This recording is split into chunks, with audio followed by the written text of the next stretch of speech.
Sir నమస్కారం sir. నమస్తే అండి.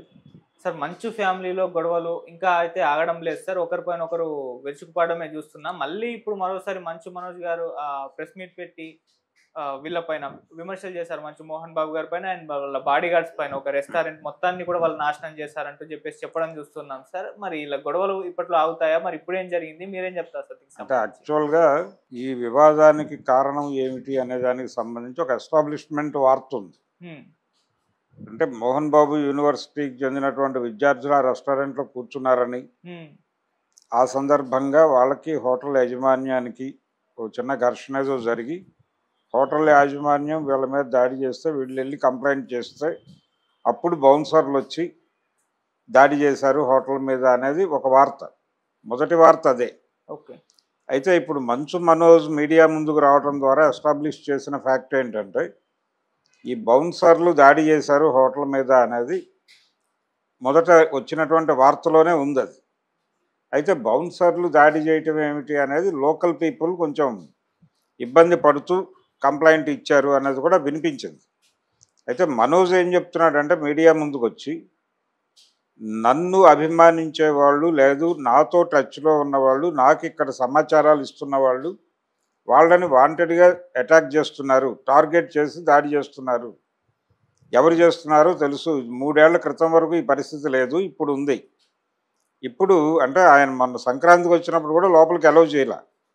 అలౌ చేయకపోగా ఆల్రెడీ అంతకు ముందు భోగి రోజు మోహన్ బాబు గారు మీడియాతో మాట్లాడుతూ, మనోజ్ రాలేదా అనేటువంటి ఒక ప్రశ్నకు సమాధానం చెప్తూ మేము ఇన్వైట్ చేసాం తను రాలేదు అన్నాడాయన.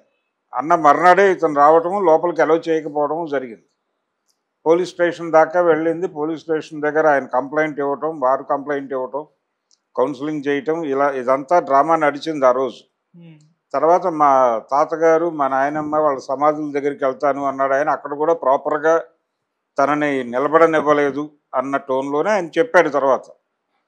ఇది నడుస్తోంది. ఇది నడుస్తూ ఉండగా ఇక్కడ ఒక కంప్లెయింట్ హైదరాబాద్‌లో మోహన్ బాబు గారు సీనియర్ సిటిజన్‌గా తనకు రక్షణ కల్పించాలని ఆయన కోరటం, కమిషనర్‌ని వీళ్ళందరినీ విచారణకు పిలవటం. ఆ సందర్భంగా అక్కడే వాళ్ళిద్దరూ తలబడినట్టు, ఒకళ్ళ మీద ఒకళ్ళు అరుచుకున్నట్టు ఇవన్నీ నడుస్తున్నాయి. అంటే జనాలకి నెమ్మదిగా డైజెస్ట్ అయిపోయింది. మనోజ్‌కి విష్ణుకి మధ్య గొడవ ఉంది. ఈ క్రమంలో ఇప్పుడు మోహన్ బాబు యూనివర్సిటీ బోర్డ్‌లో ఇతను మెంబరా కాదా? అంటే తను మెంబర్ కాకపోతే లేదు అతన్ని టెర్మినేట్ చేసుంటే, తొలగించేసుంటే అది ప్రకటించేస్తే అయిపోతుంది. అతను క్లెయిమ్ చేసుకున్నాడు లాస్ట్ టైం. నేను, ఇతర మా బంధువులు కూడా దానిలో మెంబర్స్‌గా ఉన్నారు అని చెప్పాడాయన. మరి చెప్పిన దానికి ఒక క్లారిటీ ఉండాలి కదా! అవతల వైపు నుంచి వాళ్ళని ఉంచారో, తీసేశారో, తీసేస్తున్నట్టు ఏదైనా రిజల్యూషన్ ఉందేమో చెప్పాల. ఆ క్లారిటీ వచ్చేస్తే ఇంక అతనికి అక్కడికొచ్చే రైట్ కూడా ఉండదు. హ్మ్. వాళ్ళేమీ ఓపెన్‌గా మాట్లాడలేదు. తర్వాత ట్వీట్ వార్ చేసుకున్నారు. కుటుంబ పరువు ఇతను రోడ్డు మీద పెడుతున్నాడు అని, ఇతని మీద ఘర్షణ పడి, ఇతన్ని ఆధారం చేసుకుని మీడియా ఎంటర్ అయ్యి రచ్చ చేస్తోంది అని చెప్పి మాట్లాడినటువంటి మంచు విష్ణు గారు స్వయంగా ఒక ట్వీట్ చేసి అగ్గిపుల్ల గీశాడు. హ్మ్. ఇలా వీళ్ళిద్దరూ ట్వీట్ల యుద్ధం చేసుకున్నారు. వీటన్నిటి తర్వాత ఈ పరిణామ క్రమంలోనే ఈరోజు తిరిగి ఆయన మీడియా ముందుకొచ్చి ఇంకా సమస్య పోలేదు, స్టిల్ రన్నింగ్ అని చెబుతూ ఆయన ఇంకొకటి చెప్పాడు. ఒక కీలకమైన అంశం ఏంటంటే, ఇక్కడ ఈ ఇన్స్టిట్యూషన్‌కి సంబంధించి మోహన్ బాబు యూనివర్సిటీకి సంబంధించి ఒక యంత్రాంగం ఉంది. మీడియాని ఆర్గనైజ్ చేయగలిగిన యంత్రాంగం. అది వాంటెడ్‌గా నా మీద నెగెటివ్ న్యూస్ స్ప్రెడ్ చేస్తున్నారు వాళ్ళు. నేను తాగుబోతునని, అదని, ఇదని ప్రచారం చేస్తున్నారు. ఇందులో భాగంగానే నా వైఫ్‌ని కూడా టార్గెట్ చేశారు. రేపో మాపో మా మదర్‌ని కూడా టార్గెట్ చేస్తూ వార్తలు రాయించగలరు వీళ్ళు. క్యారెక్టర్ అసాసిన్ చేయటం అనేది ఒక ప్రోగ్రామ్‌గా చేస్తున్నారు వీళ్ళు. అది ఎవరు చేస్తున్నారో అందరికీ తెలుసు అని అన్యాపదేశంగా మంచు విష్ణు గురించి మాట్లాడాడు. హ్మ్.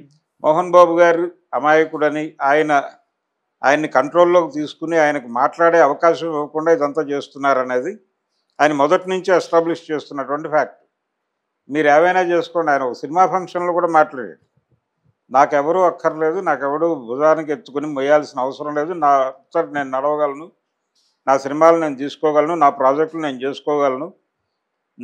ఎవడి ఆస్తో వాడుకుని చేయాల్సిన అవసరము అగత్యము లేదు అని చెప్పడం వెనకాల మంచు విష్ణు ఆయన టార్గెట్ అనేది అందరికీ తెలుసు, ఓపెన్ సీక్రెట్. ఇలా ఒక రచ్చ అయితే జరుగుతోంది వాళ్ళ మధ్య. కొంచెం ఇది సమప్ అవ్వాలి అంటే మోహన్ బాబు గారు చొరవ తీసుకోవాలి. ఆయన చెప్పినా కన్విన్స్ కాని పరిస్థితి ఏదో నడుస్తోంది అక్కడ. ఒకవేళ ఆయన వ్యూహం ఇంకేదైనా అయి ఉంటే, ఆ వ్యూహాత్మకంగా ఆయన మౌనం వహిస్తుంటే ఆయనకి తగిన స్పేస్ అయినా ఇవ్వాలి, ఆ మేరకు మనోజ్కి విషయమైనా చెప్పాలి. చెబితే తను కన్విన్స్ అవుతాడు. అది జరగట్లా. అది జరగకపోవడమే ఇవన్నీ జరిగిపోతున్నాయి, ఈ గందరగోళాలన్నీ జరుగుతున్నాయి. టోటల్గా కన్నప్ప సినిమా ఉంది రిలీజ్కి, ఆ రిలీజ్ దాకా ఈ వివాదం కొనసాగేలా కనిపిస్తోంది. అంటే ఇది ఆత్మగౌరవ పోరాటం అని మళ్ళీ అన్నాడు ఆయన కొత్త ప్రెస్ మీట్లో కూడా. ఇది ఆస్తి తగదా కాదు, ఆత్మగౌరవ పోరాటం అన్నాడు. ఆత్మగౌరవ పోరాటం అంటే ఏమిటో అందరికీ తెలుసు. ఆయన బోర్డులో మెంబర్గా ఉన్నాడా లేదా అనేది. ఒకవేళ లేకపోతే ఉండటం కోసం గొడవ పడుతున్నాడు ఆయన. నేను కూడా భాగస్వామిని దీనిలో అని క్లెయిమ్ చేసుకోవడానికి కష్టపడుతున్నాడు ఆయన. ఆ క్లెయిమ్ చేయటం అనేది వాస్తవం అని కోర్టు నమ్మితే అనివార్యంగా అతను లోపలికి ఎంటర్ అవుతాడు. అతని నిర్ణయాలు కూడా రికార్డ్ చేయక తప్పని పరిస్థితి ఏర్పడుతుంది వాళ్ళకి. మరి అలా నడుస్తుందా ఈ గొడవ, ఎటు దారి తీస్తుంది, ఏం జరుగుతుంది అనేది అయితే ఇంట్రెస్టింగ్గా ఉంది. చూద్దాం. ఇదైతే ఈ వివాదాన్ని ఎక్కువ కాలం కొనసాగించడం కన్నా ముగించేయడం మంచిది. మోహన్ బాబు గారు మరి ఆ మేరకు చొరవ తీసుకుంటారా, తీసుకునే ప్రయత్నం చేస్తున్నాడు ఆయన. ఎందుకనో వర్కౌట్ అవ్వట్లేదు. మేబీ ఆయన లౌక్యంగా ఉండి కన్నప్ప సినిమా రిలీజ్ వరకు గొడవ ఎందుకు అనుకుని ఆగాడా అనేది చూడాలి. ఏది ఏమైనా రేపు సమ్మర్లో రిలీజ్ అయిపోతుంది. అది రిలీజ్ అయిపోయిన తర్వాత ఈ వివాదాలు ఏమన్నా తగ్గుముఖం పడతాయా లేదా ఇలాగే కొనసాగుతాయా అనేది చూద్దాం. సార్ కన్నప్ప దాకా ఒకసారి అంటే క్లియర్ కాకుంటే ఆ సినిమా మీద వీళ్ళ వివాదాలు ప్లస్ అయ్యే అవకాశం ఉందా, మైనస్ అయ్యే అవకాశం ఉందా ప్రమోషన్ పరంగా? అంటే ఆల్రెడీ రకరకాలుగా సినిమా మీద వేరే ప్రచారం జరుగుతోంది. అంటే అంత ఇంప్రెసివ్గా లేదు అనే అభిప్రాయం అయితే జనం నుంచి బయటకు వచ్చినటువంటి కంటెంట్, అంటే టీజర్ కావచ్చు, పాటలు కావచ్చు.